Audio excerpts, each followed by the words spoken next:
Assalamualaikum warahmatullahi wabarakatuh. Saya Muhammad Alif Syahrul Ramadan dari kelas 12 IPS 1 nomor absen 17 akan menjelaskan materi tentang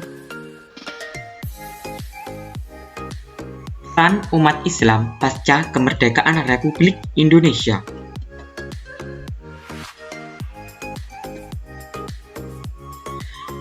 Tokoh-tokoh pasca kemerdekaan Republik Indonesia yang pertama adalah Buya Hamka, yang kedua adalah Gus Dur, yang ketiga dan yang terakhir adalah B.J. Habibie.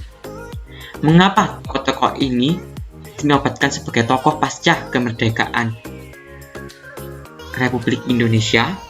Karena tokoh-tokoh ini mampu membawa peradaban Indonesia yang lebih baik dan lebih maju lagi, baik dalam bidang politik, ekonomi, sosial, budaya, maupun bidang ilmu pengetahuan.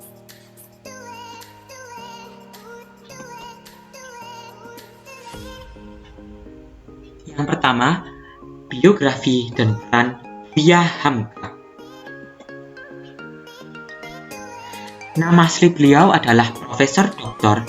Haji Abdul Malik Karim Amarullah yang bergelar Datuk Indomo. Beliau kelahiran pada 17 Februari 1908 di Sungai Batang, Tanjung Raya, Agam. Beliau meninggal 24 Januari 1981 di Jakarta. Anaknya bernama Irfan Hamka, Rusdi Hamka, Aziza. Pasangan beliau adalah Ibu Hajah Siti Khadijah dan Ibu Siti Haraham. Beliau membuat film yang cukup terkenal dengan nama Tenggelamnya Kapal Var the Witch dan Di Bawah Lindungan Ka'bah.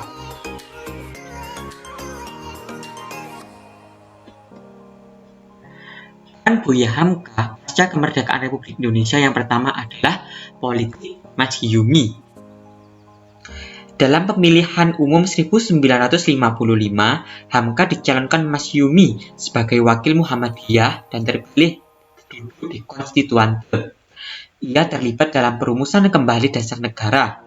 Sikap politik masyumi yang menentang komunisme dan gagasan demokrasi terpimpin mempengaruhi hubungannya dengan Soekarno. Namun, masyumi dibubarkan sesuai dekret Presiden 5 Juli 1959. Kedua, majalah Panji Masyarakat. Usai dibubarkannya masyumi, Hamka menerbitkan majalah yang berjudul Panji Masyarakat namun berumur pendek. Karena hal ini diberandal oleh Soekarno setelah menurunkan meluasnya pengaruh komunisme. Hamka dan karya-karyanya diserang oleh organisasi kebudayaan Leka dengan tuduhan melakukan gerakan subversif, membuat Hamka diciduk dari rumahnya ke tahanan Sukabumi pada 1964.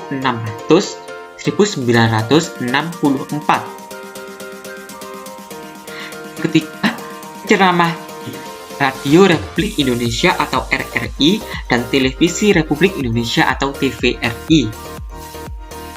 Seiring peralihan kekuasaan dari Soekarno ke Presiden Soeharto, Hamka dibebaskan pada Januari 1966. Ia mendapat ruang pemerintah, mengisi jadwal tetap ceramah di RRI dan TVRI. Ia mencurahkan waktunya membangun kegiatan dakwah di Masjid Al-Azhar. Dan yang keempat adalah sebagai Ketua Majelis Ulama Indonesia atau MUI yang pertama pada tahun 1975. Ketika pemerintah menjajaki pembentukan Majelis Ulama Indonesia pada 1975, peserta musyawarah memilih Buya Hamka secara aklamasi sebagai ketua. Tak lama kemudian, sepeninggal Hamka, pemerintah menyematkan Mahaputra Utama sebagai anumerta kepada Hamka. Sejak tahun 2011, Buya Hamka ditetapkan sebagai pahlawan nasional Indonesia.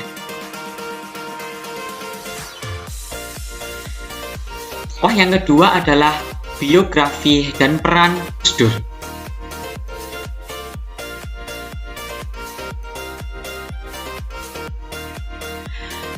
Nama asli beliau adalah Dr. Kiai Haji Abdurrahman Wahid. Beliau lahir pada 7 September 1940 di Kabupaten Jombang, Jawa Timur. Beliau meninggal 30 Desember 2009 di Jakarta.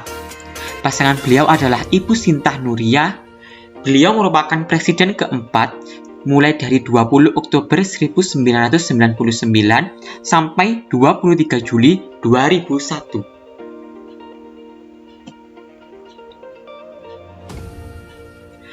Peran Gus Dur dalam pasca kemerdekaan Republik Indonesia ialah yang pertama, terpilihnya beliau menjadi presiden. Pada 20 Oktober 1999, MPR melaksanakan sidang untuk memilih presiden dan wakil presiden. Gus Dur kemudian terpilih menjadi Presiden Republik Indonesia yang keempat bersama Megawati Soekarno Putri sebagai wakilnya. Kabinet pertama Gus Dur bernama adalah Kabinet Persatuan Nasional. Yang kedua, melaksanakan dua reformasi.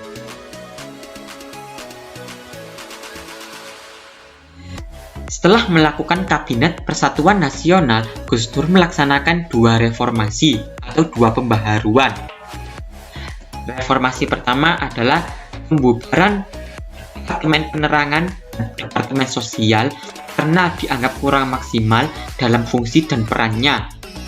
Dan pada tahun 2000 dipemisahkan institusi TNI dan Polri, di mana saat Orde Baru kedua institusi keamanan tersebut menjadi satu yang dengan nama ABRI. Dan yang ketiga adalah merawat paham kebangsaan Nahdlatul Ulama, baik sifatnya sifat nasionalisme dan patriotisme.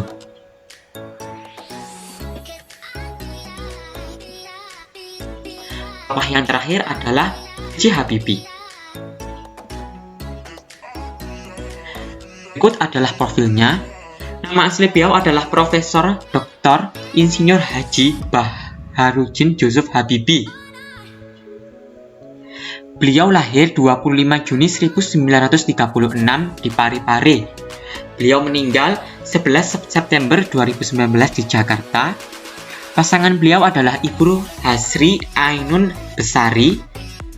Beliau merupakan presiden ketiga menggantikan Presiden Soeharto pasca reformasi setelah Orde Baru.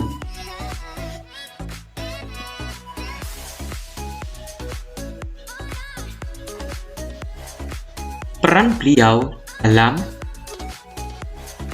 pasca kemerdekaan Republik Indonesia ialah yang pertama, mengimplementasikan visi Indonesia. Yang kedua, menjadi Menristek atau Menteri Riset Pendidikan Tinggi. Yang ketiga adalah Ketua IFMI atau Ikatan Cendekiawan Muslim Indonesia yang pertama.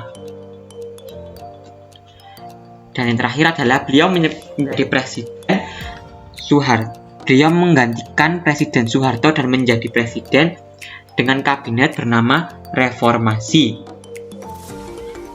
Semua ini beliau lakukan dengan target menjadikan Indonesia sebagai negara agraris dapat melompat langsung menjadi negara industri dengan penguasaan ilmu pengetahuan dan teknologi.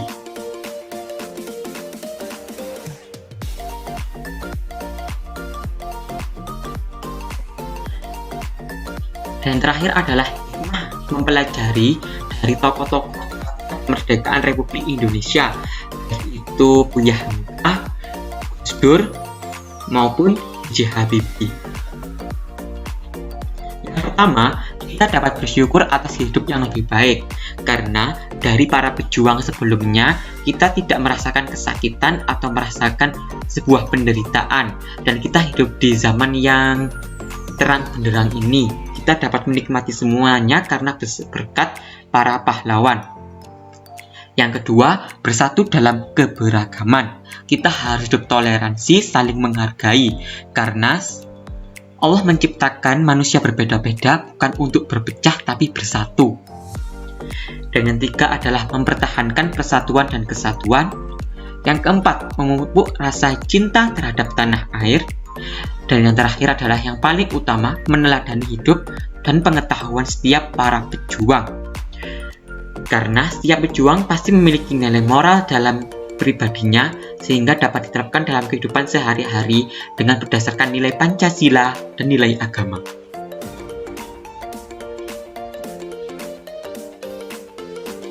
Sekian pemaparan materi dari saya. Bila ada salah kata, materi yang kurang jelas atau penyampaiannya, ucapannya tidak jelas, saya mohon maaf. Wassalamualaikum warahmatullahi wabarakatuh.